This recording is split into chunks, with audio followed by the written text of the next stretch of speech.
Hey, what's going on YouTube? Welcome to my unboxing and first look at the ASUS K501LX-EB71. Wow, that was a mouthful. That's what she said. Okay, now that my one cheesy joke has finished, I promise, on a serious note, I have no idea why ASUS products like notebooks and monitors tend to have such complex names. If you know, please tell me why. I am on the road a lot, and when I'm away from my home battle station, I'd like to be able to efficiently work on some video editing for my channel and take some gaming breaks to work through my backlog of untouched games I bought from years worth of Steam sales. I wanted portable tech that could run Sony Vegas and render at a reasonable speed, and my first choice was to go with a tablet that could run a dedicated desktop operating system because I believe, and I've held this opinion for a while, that full desktop OS tablet computing holds more development potential than just making faster laptops. The Microsoft Surface Pro 3 is almost there as a laptop replacement, but it has a generation or two to go before it can surpass laptops in utility. Therefore, I did some research on available laptops on the market. The features that I prioritized were an i7 CPU, discrete Maxwell GPU, a 1080p display, no optical disk drive because they're a waste of space, and it has to be under $1,000. I finally settled on the ASUS bunch of numbers and letters. It has been on the market for fewer than 2 months, and none of the large tech review channels on YouTube have covered it yet. It is not aggressively marketed as a gaming notebook, but with a discrete GPU, it should be enough to satisfy the needs of most casual gamers. And the i7 CPU gives the system near desktop workstation capabilities in a portable package. But without further ado, let's start the unboxing. Uh-oh. It fell forward and boxed it in the wrong direction. Alright, warranty stuff. Quick start guide, I believe. Not gonna bother looking at it. Here is the tablet itself. Did I say tablet? I'm still in the tablet computing mindset. Sorry, here's the notebook, and it looks black on camera, but this is really dark blue. And the brushed aluminum is somewhat of a fingerprint magnet, I feel. One of the first things I noticed about this notebook is how thin it is. Even at the thickest portion, it's still thinner than the diameter of a dime. On this side of the notebook, we have the power port, LAN port, HDMI out, and 2 USB 3 ports. Nothing on the front except some LED indicators. And on the right side, you have the SD card reader, 2 USB 2 ports, and the headphone jack. On the bottom of the computer, you have 4 anti-slip feet, and here we are going to open up the notebook.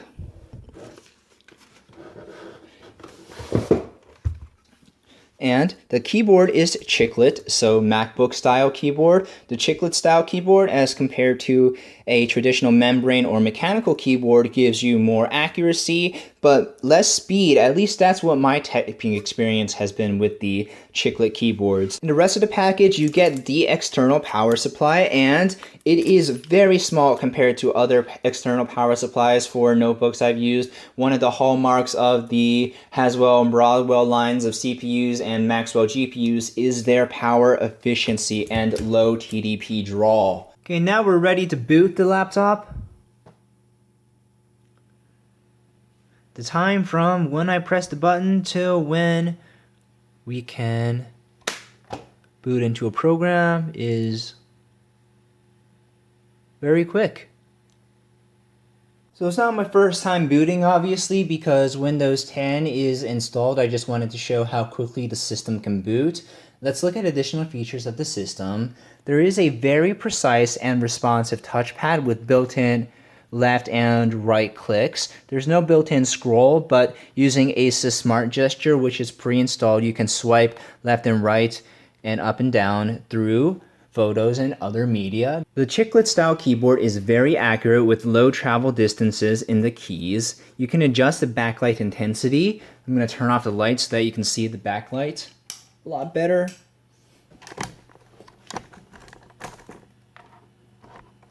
So there you go. Well, you're also getting some illumination from the screen, but this is the maximum key brightness and this is the minimum. You're going to get some bleed through at any brightness setting.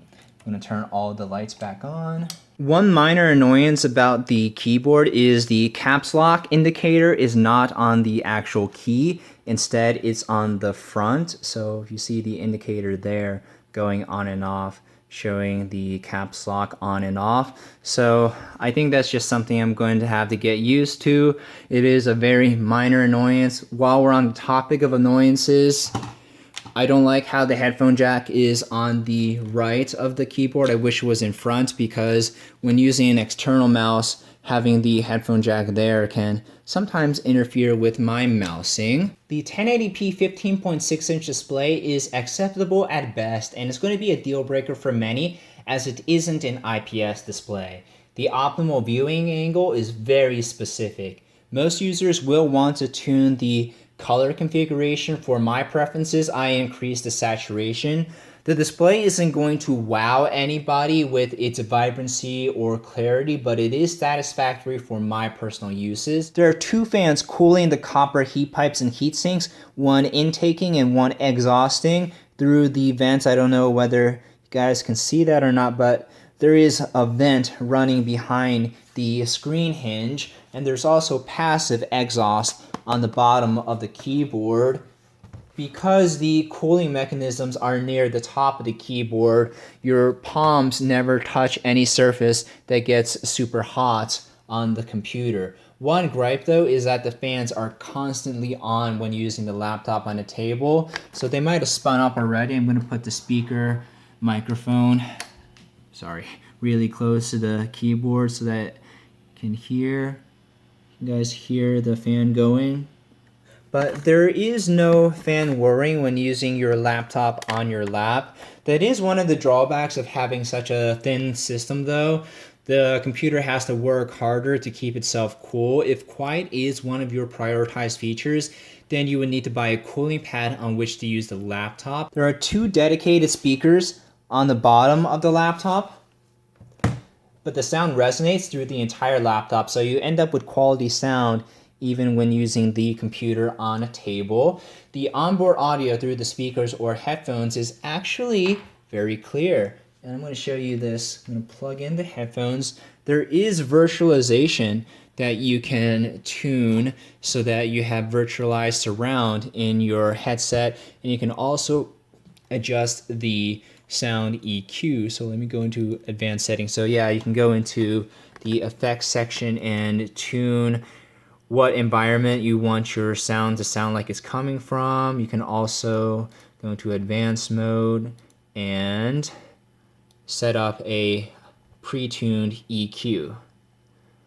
So the sound is fairly nice. One feature that I would consider a blemish on this laptop is the VGA webcam and onboard microphone used to record what you're seeing and hearing now. They are extremely low quality, and I suppose if for some reason when you're on the go you didn't want to use your phone for FaceTime or Skype, that this webcam would do in a pinch. I also imagine that it would be mildly satisfactory for recording face cam type gameplays using XSplit on Twitch, but still it should only really be considered as a stopgap and not as a performance feature. So definitely thumbs down for the webcam on this camera. Now with basic features and functionality out of the way, let's dive into the nitty-gritty and talk about computing performance. The system comes with an i7-5500U CPU clocked at 2.4 GHz with boost that goes to 3.0 GHz. The discrete GPU is a GTX 950M with 2 gigs of GDDR3 video RAM. The total system RAM is 8 gigs of DDR3, but it can be upgraded to a maximum of 12 gigs of RAM. You also have a 256 gig SSD with 222 gigs usable. Windows 8.1 is installed by default, but you can upgrade to Windows 10 for free, which is an upgrade I highly recommend everyone take. I've had substantial time with the PC, using it as an editing station and a gaming rig. In fact, I'm using this PC to edit and render this review, so I gain insight on the system's utility as a workstation. To benchmark the system's ability to render videos efficiently, I overlaid 10 minutes of 2 audio and video tracks and rendered. It took over an hour to complete, which is acceptable for a mobile workstation. To test the system's gaming performance, I played Grand Theft Auto 5 and Battlefield 4. For GTA 5 benchmarking, I played at 1080p with FXAA on, population density and variety at maximum, and distance scaling at 50%, and everything else on low, aka normal. During the in-game benchmark, you could consistently get 35 to 55 frames per second, averaging around 45. For Battlefield 4, I played at 1600 by 900, 80 field of view, with high FXAA and everything else on low. I played on 48 player TDM servers. You can expect 50 to 70 frames per second during average gameplay, but during very intense segments or cluttered maps like Pearl Market, you can drop down to 45 frames per second. Therefore, if you intend to use the PC to play modern AAA games, you can expect to pretty much always have to use reduced settings. The battery life is acceptable. When using half screen brightness and key backlighting turned off, you can get 4 to 5 hours of web browsing and video watching, but only 1.5 to 2 hours of gaming or workstation computing. Laptops are extremely difficult to rank in terms of price to performance because they aren't as modular as desktops, and you can't control for other components while isolating different GPUs or CPUs for testing. It's possible to pay more than $1,000 for a laptop and still only have integrated graphics. Those laptops probably have other features like touchscreens or 1440p IPS displays, but for even a casual gamer, I believe that a discrete GPU is a prerequisite for your notebook choice. For me personally, I am satisfied with the notebook's computing performance as a workstation and gaming rig. Overall, the computer's strength lies in its components and construction at its price point. For under $800, you get the performance of a modern i7 and discrete GPU. The system is very purpose-built. There are no frills attached, and you don't pay extra for features you don't want or need. The system's thinness and weight make it comfortable to take everywhere. The 15.6-inch 1080p display is large enough to be productive on the go. The system is not nearly strong enough to be a desktop replacement for tech enthusiasts. For casual gamers who travel frequently, or student gamers on a budget, I think this desktop is one of the best values over anything on the market. The current price of the computer is $799, but it's so new that it hasn't had a chance to go on sale yet. At its current price point, I would give the computer a B- grade, with my major complaint being the screen quality and the inefficient cooling. Once it does go on sale, it will be an even better value, and I could see myself raising the score to A- depending on the discount. Thank you very much for watching this review all the way through. Leave a like rating if I was informative, and be sure to subscribe for more PC gaming reviews. My name is David, and I'll see you next video. Go, go, go, go.